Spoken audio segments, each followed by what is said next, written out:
महत्वपूर्ण मुद्दे पर आप सब लोगों को आमंत्रित किया है। अभी आ रही है? अभी आ जाएगी वो माइक के नजदीक। हमारे भारतीय जनता पार्टी के वरिष्ठ नेता, भारत सरकार में मंत्री किरण रिजिजू जी हमारे बीच में हैं। भारत सरकार में मंत्री सर्बानंद सोनोवाल जी हम लोगों के मध्य हैं। भारत सरकार में मंत्री भारती पवार जी हम लोगों के मध्य हैं। भारत सरकार में मंत्री रामेश्वर तेली जी हम लोगों के मध्य हैं। भारतीय जनता पार्टी की राष्ट्रीय प्रवक्ता और सांसद हिना गावी जी हम लोगों के मध्य हैं और जसकर मनिया जी हम लोगों के साथ हैं। सबसे पहले मैं किरण रिजिजू जी से अपील करता हूं, आग्रह करता हूं कि वह मीडिया को संबोधित करें। नमस्कार मीडिया के बंधुओं, बहुत ही गंभीर विषय को लेकर के हम सब जो केंद्र में मंत्री हैं, सांसद हैं और हम लोग सब आदिवासी हैं और बहुत ही भारी मन के साथ हम सब बहुत दुखी हैं, इसलिए आपके सामने में आना पड़ा। संक्षेप में आपको एक बात कहना चाहता हूं। जो संविधान सभा में जिस बात की तय हो चुकी है, जिसका निर्णय हो चुकी है, जिस पर बहस नहीं होना चाहिए, ऐसा मुद्दा फिर से उजागर करना, उसको छेड़छाड़ करना, फिर वो भी ऐसा हरकत किया कांग्रेस के लोकसभा में उनके संसदीय दल का नेता अधीर रंजन चौधरी ने कि भारत के सबसे ऊंचा, सबसे पवित्र संविधान का ऐसा स्थान है जिसको हम राजनीति से ऊपर देखता है, राष्ट्रपति का पद, उसको लेकर के जो टिप्पणी की है उससे हम आहत हैं। इसके लिए हम आपके सामने में आए हैं। सबसे पहले जो अधीर रंजन चौधरी ने जिस तरीके से राष्ट्रपति को एड्रेस किया, उसको हम घोर निंदा करते हैं। पहली बार हमारे आदिवासी महिला इस देश का राष्ट्रपति बनी और उसी दिन से, जिस दिन से घोषणा किया, उसी दिन से कांग्रेस पार्टी का जो टिप्पणी है वो सामने में दिखाई दे रहे हैं। जैसे उसी दिन कांग्रेस का एक प्रवक्ता ने जो कहा, उन्होंने जो शब्द यूज किया, the selection of the BJP presidential candidate represents very evil philosophy of India। एक आदिवासी महिला राष्ट्रपति की उम्मीदवार बनने पर उसको कहता है कि एविल फिलोसफी ऑफ इंडिया को रिप्रेजेंट करते हैं। उसके बाद एक के बाद एक बयान आते गए। मैं छोटे छोटे बयानों को नहीं कहना चाहता हूं, लेकिन जो भी हो, जब राष्ट्रपति पद पे जब बैठ गई, उसके बाद तो कोई टिप्पणी आना ही नहीं चाहिए। इसलिए आज हमने कई मीडिया में सुना, अधीर रंजन चौधरी ने बहुत हल्के फुल्के में जो कह रहे थे कि छोटी बात है, इसको बीजेपी इसको मसाला क्रिएट कर रहे हैं और कह रहे हैं कि making mountain out of the mole. इस तरह का हल्का टिप्पणी करके राष्ट्रपति का गरिमा को जो उन्होंने चोट पहुंचाया है, उसके लिए सिर्फ अधीर रंजन चौधरी नहीं, पूरे कांग्रेस पार्टी, उनके प्रेसिडेंट श्रीमती सोनिया गांधी जी, पूरा देश को माफी मांगना चाहिए। जैसे कि जब हम सभापति को एड्रेस करते हैं, अगर महिला उस कुर्सी पे बैठी है तो हम सभापति महोदया कहते हैं, सभापति का हम नहीं बदलते हैं। या कोई कुलपति है, वो कुलपति जेंडर न्यूट्रल है।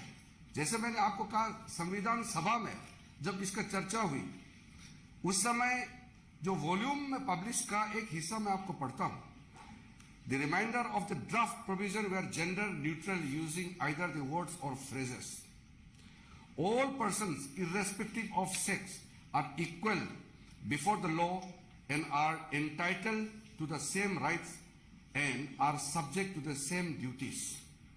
women citizens are equal of men citizens in all spheres of political, economic, social and cultural life and are entitled to the civil rights and subject to same civil duties unless where exception is made in such rights or duties by the law of the union on account of sex.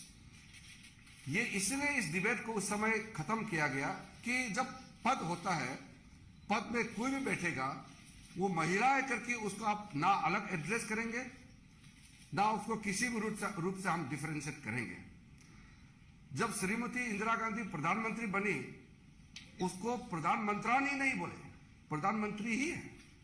इसने जो मानसिकता को जिस तरीके से दर्शाया बहुत ही आपत्तिजनक है। इसलिए मैं बहुत ज्यादा नहीं कहना चाहता हूं क्योंकि विषय से भटकना नहीं चाहिए। ये बहुत गंभीर विषय है और पूरे देश के आदिवासी, जैसे हम लोग उस समुदाय से आते हैं, और ना सिर्फ आदिवासी, ये पूरा भारत के हर एक नागरिक अब चिंतित है कि राष्ट्रपति को इस तरह से कांग्रेस पार्टी एड्रेस करेगी और ऐसा नाम देंगे जो बहुत ही आपत्तिजनक है। तो ये जाहिर सी बात है कि सबको इस हमारा सोच के साथ सब जुड़े हुए हैं। और मैं फिर से कहना चाहता हूं कि हम सब यहां आए हैं आपके माध्यम से कांग्रेस पार्टी को कहना चाहता हूं कि ये आदिर रंजन अकेला का मुद्दा नहीं है और वो हल्के फुल्के से जो कह रहे हैं वो कौन सी बड़ी बात है। राष्ट्रपति को मिल के मैं माफी मांग लूंगा। इस तरह से हल्का फुल्का करके ये गंभीर जो उन्होंने चोट पहुंचाया है देश को, राष्ट्रपति पद के गरिमा को, हम सब के दिल में जो चोट पहुंचाया है, वो श्रीमती सोनिया गांधी जी, पूरा कांग्रेस पार्टी देश से माफी मांगना चाहिए। धन्यवाद। सर्वानंद सोनोवाल जी से आग्रह कि वो मीडिया को संबोधन करें। परम आदरणीय मीडिया बंधुगण, आज हमारी भारत सरकार की मंत्रिपरिषद की मेरे साथी मंत्री किरेन रिजिजू जी ने राष्ट्रपति पद के सिलसिले में कांग्रेस ने जो टिप्पणी की है, इसके बारे में जो कहा है, ये हमारे देश की सर्वोच्च जो पद का अपमान है और ये एक आदिवासी महिला का अपमान है, सारा देश की ट्राइबल की अपमान है और देश की जनता, जो जनता हमारे देश के लोकतंत्र पर विश्वास रखते हैं, उनका भी अपमान है। इसलिए कांग्रेस ने जो अपराध किया है, इसके लिए उनको देशवासियों का आगे माफी मांगना ही होगा। कारण आज हम लोगों ने देखा है कि कांग्रेस ने स्वतंत्रता की पिछले दिनों में अधिक काल उन्होंने राज किया। उसी कालखंड में उन्होंने जनजाति हो, आदिवासी हो, पिछले वर्गों के लिए जो अन्याय किया है, इसलिए आज कांग्रेस के बयान से ये उभर के आए हैं। उनके दिल में जनजाति संप्रदाय के लिए, आदिवासी के लिए कोई इज्जत नहीं है। तो इसलिए आज ये बात देशवासी कभी माफ नहीं करेगा, ये स्पष्ट है। मैं भी एक ट्राइबल होने के नाते मैं भी ये महसूस करता हूं, ये कांग्रेस का देश की एकता और अखंडता के खिलाफ बहुत बड़ा साजिश है। हमारे देश एक भारत श्रेष्ठ भारत नीति के आधारित आज कन्याकुमारी से कश्मीर तक, अरुणाचल प्रदेश से गुजरात तक, हर प्रदेश में बसे हुए जनता को सबका साथ, सबका विकास, सबका विश्वास और सबका प्रयास, इसी महामंत्र के द्वारा माननीय प्रधानमंत्री जी ने पिछले 8 साल के अंदर सबका साथ जो उनको दिल में एकताओं का भावना जगाया है और देश का शक्ति को अधिक बल दिया है। तो इसलिए आज सारे संप्रदाय के लोगों को आगे बढ़ने के लिए, विकास के रास्ते पर चलने के लिए सबको मौका मिला है और सबको इज्जत से आज इस देश में जीने का मौका मिला है। लेकिन इसी हालत को देखते हुए कांग्रेस का नींद उतर गया है और इसलिए हर दिन कुछ न कुछ उस साजिश में लगे हुए हैं। तो इसलिए आज ये जो अपराध किया है, इसके लिए कांग्रेस को फिर से मैं कहता हूं, देशवासियों का आगे माफी मांगना ही होगा।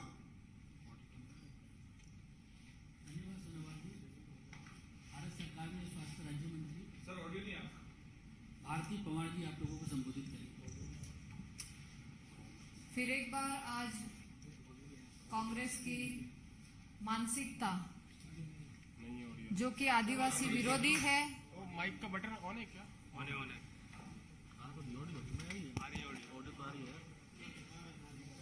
Mic check. फिर एक बार आज कांग्रेस की मानसिकता जो कि आदिवासी विरोधी है, महिलाओं के विरोधी है और देश के वंचितों के साथ समय समय पर उन्हें अपमानित करने की ये मानसिकता आज बड़े दुख के साथ हम सब यहाँ कड़ी निंदा निषेध करने के लिए आए हैं।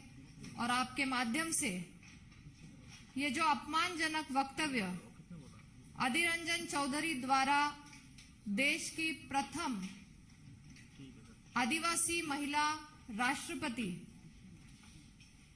जो कि गौरवान्वित करती है, ऐतिहासिक निर्णय से ये पद को संभाल रही है, उनके प्रति ये अपमानजनक टिप्पणी की, जिससे देश का, हमारे संविधान का, महिलाओं का, जनजाति समाज की, हमारी जनजाति समाज की गरिमा को ठेस पहुंचा गया है।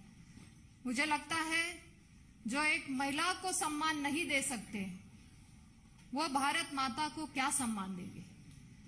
मैं आपके माध्यम से कहना चाहूंगी कि आदरणीय प्रधानमंत्री जी ने हमेशा जनजाति समाज को आगे लाने के लिए कई कदम उठाए हैं। जनजाति गौरव दिवस मनाना या फिर बजट बढ़ के उन माध्यम से जनजाति समाज को विकास पथ पर लेके आना, और 70 सालों से कभी हमने सोचा नहीं था कि राष्ट्रपति पद के लिए एक आदिवासी समाज को भी मौका मिलेगा। हम तो बहुत खुश थे, लेकिन कांग्रेस ने जैसे ही नॉमिनेशन माननीय द्रौपदी मुर्मू जी का आया, उसी दिन से फिर एक बार उनकी मानसिकता देखिए कि उनके प्रवक्ता कहते हैं कि इविल फिलोसॉफी ऑफ इंडिया।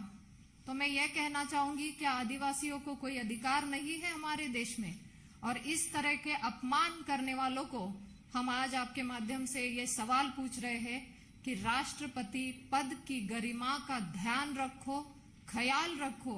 ये संविधान का सर्वोच्च पद है और हम सभी आपके माध्यम से कहना चाहेंगे कि माफी मांगनी चाहिए। इस कृत्य के लिए सोनिया गांधी जी ने ही माफी मांगनी चाहिए। धन्यवाद। भारतीय जनता पार्टी की राष्ट्रीय प्रवक्ता और सांसद हिना गावित जी आप लोगों को संबोधित करेंगे। आज हम लोग आजादी का अमृत महोत्सव मना रहे हैं। इन 75 सालों में कभी हमारे देश में आदिवासी समुदाय का व्यक्ति राष्ट्रपति पद तक नहीं पहुंचा था।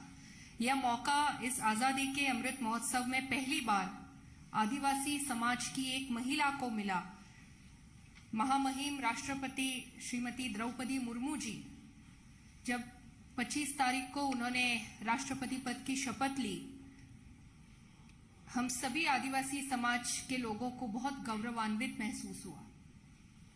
राष्ट्रपति पद पर पहली बार जब देश के आदिवासी समुदाय की महिला पहुंच रही है और बहुत संघर्ष करके वो वहां तक पहुंची है, तो उनका सम्मान होना चाहिए। लेकिन कांग्रेस के नेता ने जो एक बहुत ही असंसदीय शब्द का उपयोग करके जिस प्रकार से उन्होंने हमारी राष्ट्रपति जी का ही नहीं बल्कि पूरे देश का और पूरे आदिवासी समाज का जो अपमान किया है, मैं आप सभी के माध्यम से ये कहना चाहूंगी कि इस वक्तव्य के लिए कांग्रेस पार्टी की जो राष्ट्रीय अध्यक्षा है श्रीमती सोनिया गांधी जी, इन्होंने देश की माफी मांगनी चाहिए। आप लोगों के कोई सवाल हो तो हम ले सकते हैं कि करके कुछ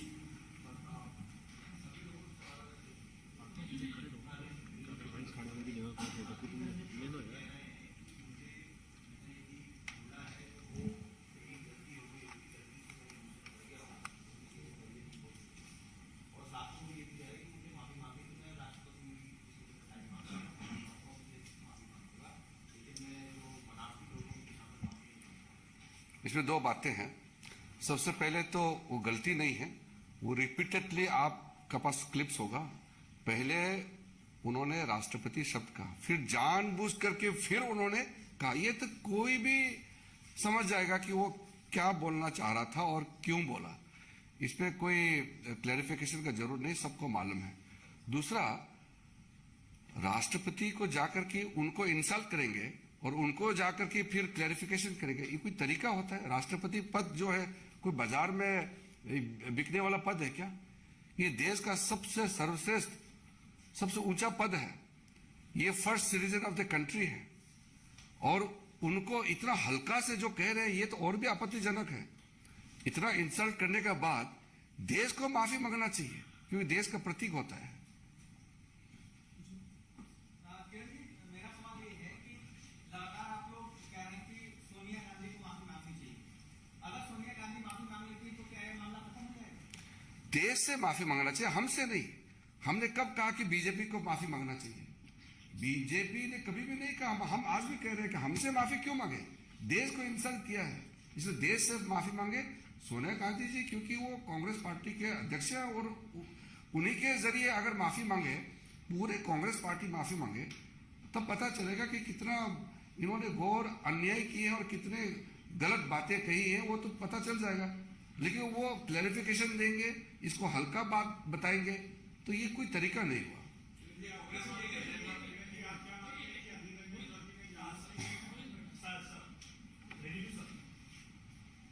हाँ जी,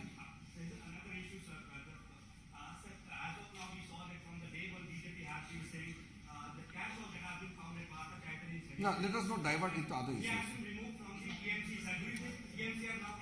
I will address the issue later. See, हाँ,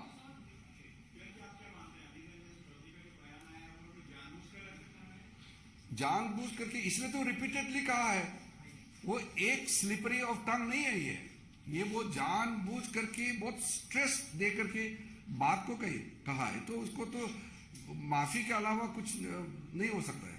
अगर हम माफी नहीं मांगते हैं तो बीजेपी का अगला कदम क्या होगा? सुबह से आप लोग कह रहे हैं माफी मांगने को तैयार नहीं है, तो वो उसको जनता का सामने में फेस करना पड़ेगा।